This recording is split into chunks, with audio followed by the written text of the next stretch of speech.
ವಿನೋದ್ ರಾಜ್ ಅವರ ತಂದೆ ಯಾರು? ಈ ಪ್ರಶ್ನೆಗೆ ಇವತ್ತಿಗೂ ಉತ್ತರ ಸಿಕ್ಕಿಲ್ಲ. ಉತ್ತರ ಸಿಕ್ಕಿಲ್ಲ ಅಂದರೆ ಕರೆಕ್ಟ್ ಆನ್ಸರ್ ಕೊಟ್ಟಿಲ್ಲ. ವಿನೋದ್ ರಾಜ್ ಅವರ ತಾಯಿ ಲೀಲಾವತಿ ಅವರನ್ನು ಈ ಬಗ್ಗೆ ಜನ ಕೇಳಿದ್ದಾರೆ, ಮೀಡಿಯಾಗಳು ಕೇಳಿವೆ. ಆದರೆ ಇವರೇ ವಿನೋದ್ ರಾಜ್ ಅವರ ತಂದೆ ಅಂತ ಲೀಲಾವತಿ ಅವರು ಆನ್ಸರ್ ಮಾಡಲೇ ಇಲ್ಲ. ಅಂದ ಹಾಗೆ ರಾಜ್ ಲೀಲಾ ವಿನೋದ ಅನ್ನೋ ಪುಸ್ತಕ ಬಂತಲ್ಲ, ಆ ಪುಸ್ತಕ ಓದಿದ್ದವರಿಗೆ ಡಾಕ್ಟರ್ ರಾಜ್ಕುಮಾರ್ ಅವರೇ ವಿನೋದ್ ರಾಜ್ ಅವರ ತಂದೆ ಇರಬಹುದು ಅನ್ನೋ ಡೌಟ್ ಬರುವಂತೆ ಆಗುತ್ತೆ. ಆ ಪುಸ್ತಕಕ್ಕೆ ಕೌಂಟರ್ ಆಗಿ ಈಗ ಇನ್ನೊಂದು ಪುಸ್ತಕ ರಿಲೀಸ್ ಆಗಿದೆ. ಪುಸ್ತಕದ ಹೆಸರು ಲೀಲಮ್ಮ ನಿನ್ನ ಗಂಡ ಯಾರಮ್ಮ. ಇದನ್ನು ಬರೆದಿರೋದು ಎನ್.ಆರ್. ರಮೇಶ್ ಅವರು, ಬಿಜೆಪಿ ಲೀಡರ್ ಕೂಡ ಹೌದು. ರವಿ ಬೆಳಗೆರೆ ಅವರ ರಾಜ್ ಲೀಲಾ ವಿನೋದ ಪುಸ್ತಕದಲ್ಲಿ ರಾಜ್ ಲೀಲಾವತಿ ಮಧ್ಯೆ ಗಂಡ ಹೆಂಡತಿಯಂತೆ ಒಂದು ಸಂಬಂಧ ಇತ್ತು ಅನ್ನೋದನ್ನು ಇಂಡೈರೆಕ್ಟ್ ಆಗಿ ಬರೀತಾರೆ. ಆ ಪುಸ್ತಕದಲ್ಲಿ ರವಿ ಬೆಳಗೆರೆ ಪದಗಳ ಜೊತೆ ಆಟ ಆಡ್ತಾರೆ. ಅದು ಹೇಗಿದೆ ಅಂದರೆ, ಲೀಲಾವತಿ ಅವರು ಹೇಗೆ ಡೌಟ್ ಕ್ರಿಯೇಟ್ ಮಾಡಿದ್ರೋ ಅದಕ್ಕಿಂತ ಜಾಸ್ತಿ ಡೌಟ್ ಸೃಷ್ಟಿ ಮಾಡುತ್ತೆ. ಆನ್ಸರ್ ಸಿಕ್ಕೋದೇ ಇಲ್ಲ. ಆ ರೀತಿ ಪುಸ್ತಕ ಬರೆಯೋಕೆ ತುಂಬ ಜಾಣ್ಮೆ ಬೇಕು. ಲೀಲಮ್ಮ ನಿನ್ನ ಗಂಡ ಯಾರಮ್ಮ ಪುಸ್ತಕದಲ್ಲಿ ಆ ರೀತಿಯ ಕನ್ಫ್ಯೂಷನ್ಸ್ ಇಲ್ಲ. ರವಿ ಬೆಳಗೆರೆ ಅನ್ನೋ ಅಕ್ಷರ ಮಾಂತ್ರಿಕನಿಗೆ ಆ ಜಾಣ್ಮೆ ಇತ್ತು. ತಲೆ ಕೆಳಕಾಗಿ ಕೂತ್ಕೊಂಡ್ರೂ ಆ ಪುಸ್ತಕದ ಮೇಲೆ ಕೇಸ್ ಹಾಕಿ ಗೆಲ್ಲೋಕೆ ಆಗಲ್ಲ.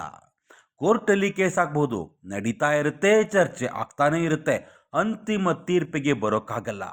ಅಷ್ಟು ಜಾಣ್ಮೆಯಿಂದ ಪದಗಳನ್ನು ಅಳೆದು ತೂಗಿ ಬಳಸಿದ್ರು ರವಿ ಬೆಳಗೆರೆ.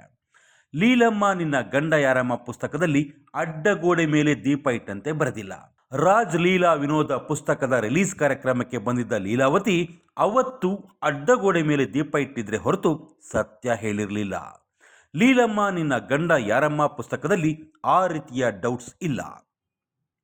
ಇಷ್ಟಕ್ಕೂ ಲೀಲಮ್ಮ ನಿನ್ನ ಗಂಡ ಯಾರಮ್ಮ ಅನ್ನೋ ಪುಸ್ತಕದಲ್ಲಿ ಏನಿದೆ ಅಂತ ನೋಡಿದರೆ, ಲೀಲಾವತಿ ಅವರ ಅಧಿಕೃತ ಗಂಡ ಮಹಾಲಿಂಗಪ್ಪ ಭಾಗವತರ್ ಬಗ್ಗೆ ದಾಖಲೆ ಇದೆ. ಮಹಾಲಿಂಗಪ್ಪ ಭಾಗವತರ್ ರಂಗಭೂಮಿ ಕಲಾವಿದ. ಶ್ರೀ ಸಾಹಿತ್ಯ ಸಾಮ್ರಾಜ್ಯ ಡ್ರಾಮಾ ಕಂಪನಿ ಅನ್ನೋ ನಾಟಕ ಕಂಪನಿ ನಡೆಸ್ತಾ ಇದ್ದ ಭಾಗವತರ್ ಅವರೇ ಲೀಲಾವತಿ ಅವರ ಗಂಡ ಅಂತ ದಾಖಲೆ ಸಮೇತ ಹೇಳಲಾಗಿದೆ. ಮಹಾಲಿಂಗಪ್ಪ ಭಾಗವತರ್ ಅವರನ್ನ ತಮ್ಮ ಪತಿ ಅಥವಾ ವಿನೋದ್ ರಾಜ್ ಅವರ ತಂದೆ ಅನ್ನೋದನ್ನು ಲೀಲಾವತಿ ಒಪ್ಪಿಕೊಂಡಿರಲಿಲ್ಲ. ಅವರು ನನಗೆ ಗಾಡ್ ಫಾದರ್ ಆಗಿದ್ರಷ್ಟೇ. ನಾವಿಬ್ಬರು ಸುಬ್ಬಯ್ಯ ನಾಯ್ಡು ಕಂಪನಿಯಲ್ಲಿ ಕೆಲಸ ಮಾಡ್ತಿದ್ದಾಗ ಪರಿಚಯ ಆಯಿತು.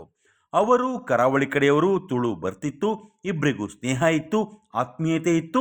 ನಮ್ಮ ಸಂಬಂಧಕ್ಕೆ ಬೇರೆ ಅರ್ಥ ಕಟ್ಟಬೇಡಿ ಅಂತ ಹೇಳ್ಕೊಂಡಿದ್ರು ಕೂಡ. ಆದರೆ ಲೀಲಾವತಿಯವರು ಹೇಳಿದ್ದ ಆ ಕಥೆಯೇ ಸುಳ್ಳು ಅನ್ನುತ್ತೆ ಈ ಲೀಲಮ್ಮ ನಿನ್ನ ಗಂಡ ಯಾರಮ್ಮ ಅನ್ನೋ ಈ ಪುಸ್ತಕ. ವಿನೋದ್ ರಾಜ್ ಎಮ್.ಎಲ್. ಸನ್ ಆಫ್ ಮಹಾಲಿಂಗ ಭಾಗವತರು. ಇದು ಸೆಲ್ಡೀಡು ಸೆಟ್ಲು ನೋಡಿ, ಇದು ಇದ್ರದ್ದು ಆಧಾರ್ ಕಾರ್ಡು, ಇದು ನೋಡಿ ಪಟ್ಟ. ನಿಮಗೆ ತಮಿಳು ಓದಕ್ಕೆ ಬರೋಂಗಿದ್ರೆ ಇಲ್ಲಿ ನೋಡಿ, ಇಲ್ಲಿ ಮಹಾಲಿಂಗ ಭಾಗವತರ್ ಮನೈವಿ ಲೀಲಾವತಿ ಅಮ್ಮಾಳ್ ನೋಡಿ. ಇದು ಅವ್ರದ್ದು ಸೆಲ್ಡೀಡ್ ಕಂಪ್ಲೀಟು. ಇದು ಪಟ್ಟ ಪಾಣಿ ನೋಡಿ. ಇಲ್ಲಿ ಮಹಾಲಿಂಗ ಭಾಗವತರ್ ಮಗನ್ ವಿನೋದ್ ರಾಜ್ ಎಮ್.ಎಲ್. ಇಂಗ್ಲೀಷ್ದು ಇದೆ ನೋಡಿ. ಇದು ಸೆಲ್ಡೀಡು ಕಂಪ್ಲೀಟ್ ಪ್ರಿಂಟ್ ಮಾಡ್ತಿದ್ದೀವಿ. ಸೆಟ್ಲ್ಮೆಂಟ್ ಡೀಡು ತಿರುವಳ್ಳಿ ಪತ್ರ ಅಂತ ಕರೀತಾರೆ ಕನ್ನಡದಲ್ಲಿ ನೋಡಿ. ಅವ್ರದ್ದು ಅವರ ವಿನೋದ್ ರಾಜ್ ಮಗಂದು ಮುಚ್ಚಿಟ್ಟಿದ್ರಲ್ಲ, ಅವ್ರ ಮಗಂದು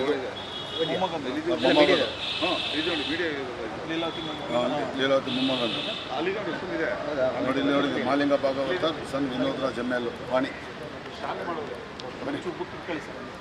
ಈ ಪುಸ್ತಕದಲ್ಲಿ ಮಹಾಲಿಂಗಪ್ಪ ಭಾಗವತರ್ ಅವರಿಗೆ ಸಂಬಂಧಪಟ್ಟ ಸ್ವತ್ತು, ಜಮೀನು, ಕ್ರಯಪತ್ರದ ದಾಖಲೆಗಳಿವೆ.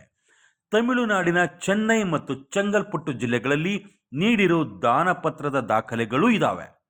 ಮಹಾಲಿಂಗಪ್ಪ ಭಾಗವತರ್ ಅವರ ಜಮೀನುಗಳನ್ನು ಲೀಲಾವತಿ ಅವರಿಗೆ ದಾನಪತ್ರ ಮಾಡಲಾಗಿದೆ.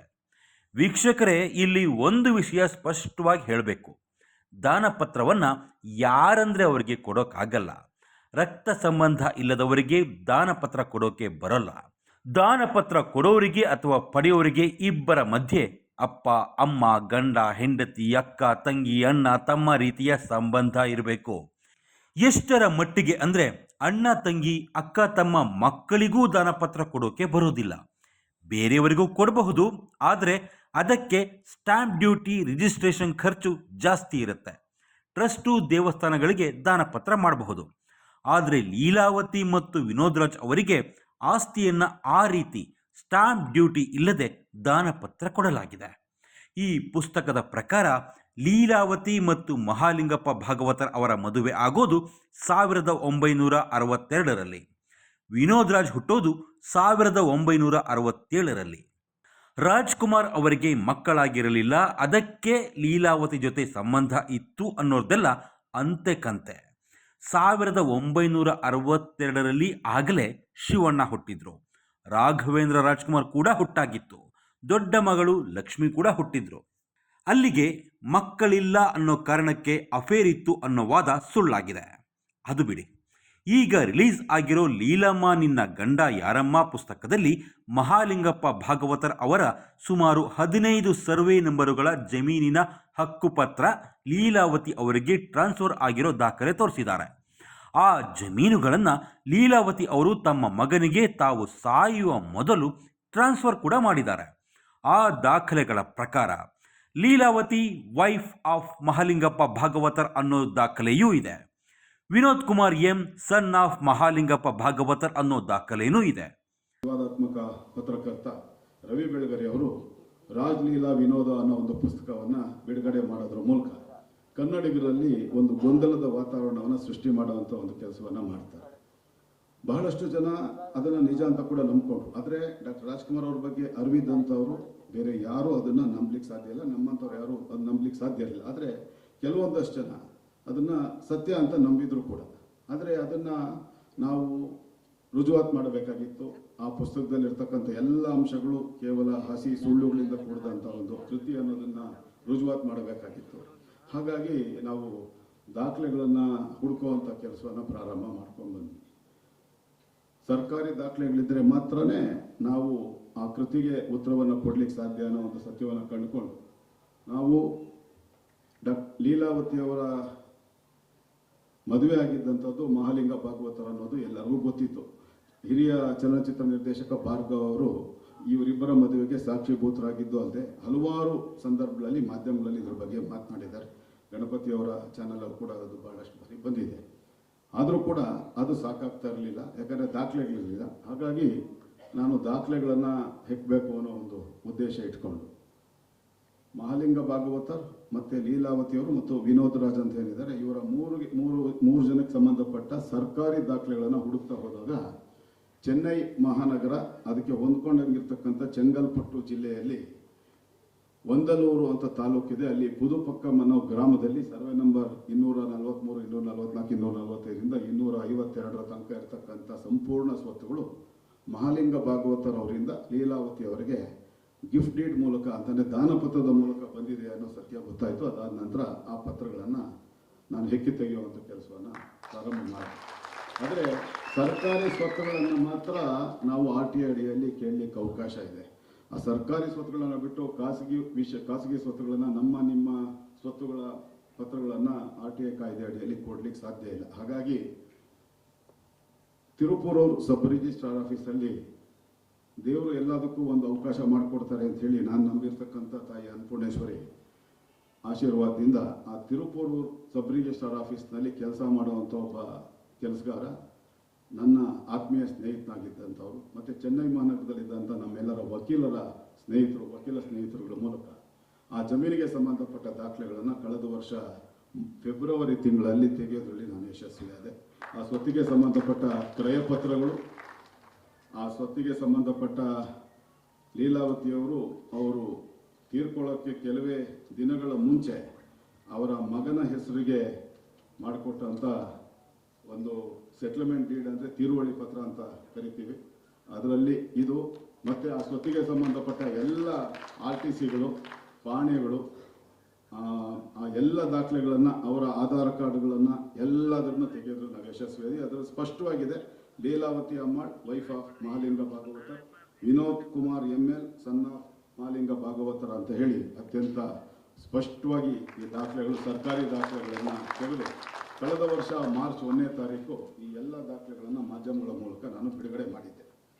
ಅಂದ ಹಾಗೆ ಹಿರಿಯ ನಿರ್ದೇಶಕ ಭಾರ್ಗವ ಅವರು ಗೊತ್ತಲ್ಲ, ಅವರು ಕೂಡ ಲೀಲಾವತಿ ಭಾಗವತರ್ ಅವರ ಮದುವೆಗೆ ಸಾಕ್ಷಿಯಾಗಿದ್ರಂತೆ.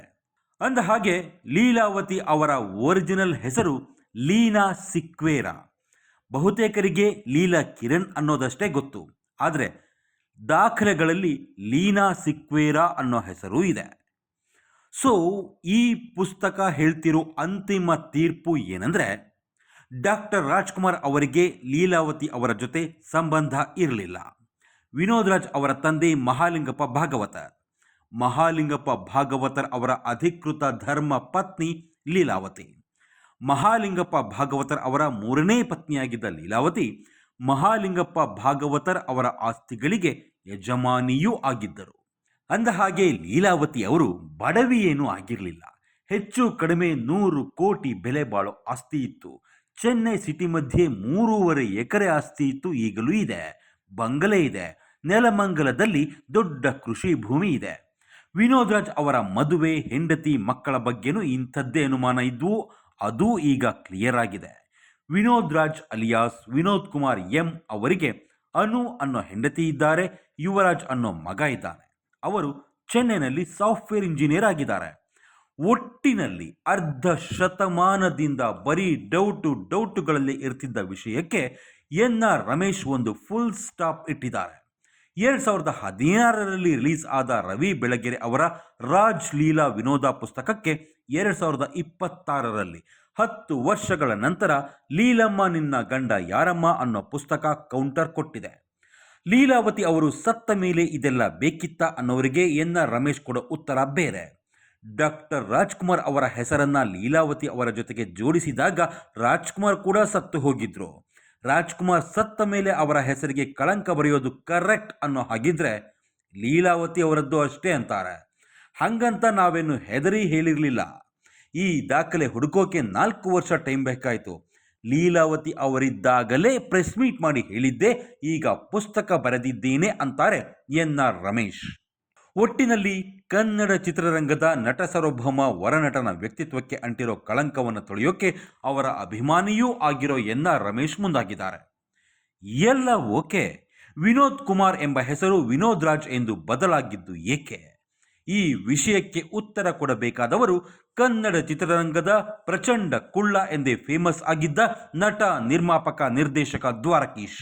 ಡ್ಯಾನ್ಸ್ ರಾಜ ಡ್ಯಾನ್ಸ್ ಅನ್ನೋ ಸಿನಿಮಾ ಮಾಡಿದಾಗ ವಿನೋದ್ ರಾಜ್ ಅನ್ನೋ ಹೆಸರಿಟ್ಟಿದ್ದು ದ್ವಾರಕೀಶ್. ಬಹುಶಃ ಆ ರೀತಿ ಹೆಸರು ಇಟ್ಟು ಹೊಸ ನಾಮಕರಣ ಮಾಡಿ ಹೆಸರಿನ ಮುಂದೆ ರಾಜ್ ಎಂಬ ಹೆಸರು ಸೇರಿಸದೇ ಹೋಗಿದ್ದರೆ ಈ ಕಾಂಟ್ರವರ್ಸಿಯೇ ಇರ್ತಾ ಇರಲಿಲ್ಲ. ದುರಂತ ಅಂದರೆ ಅದಕ್ಕೆ ಕ್ಲಾರಿಟಿ ಕೊಡಬೇಕಿದ್ದ ಲೀಲಾವತಿ ಡೌಟಲ್ಲೇ ಮಾತಾಡ್ತಿದ್ರು. ವಿನೋದ್ ರಾಜ್ ಇವತ್ತಿಗೂ ಕೂಡ ಅದು ಮುಗಿದು ಹೋದ ಕತೆ ಅಂತಾರೆ ಹೊರತು ಸತ್ಯ ಬಾಯಿ ಬಿಡಲ್ಲ. ಒಟ್ಟಿನಲ್ಲಿ ಸತ್ಯ ಈಗಲೂ ನಿಗೂಢವಾಗಿಯೇ ಇದೆ.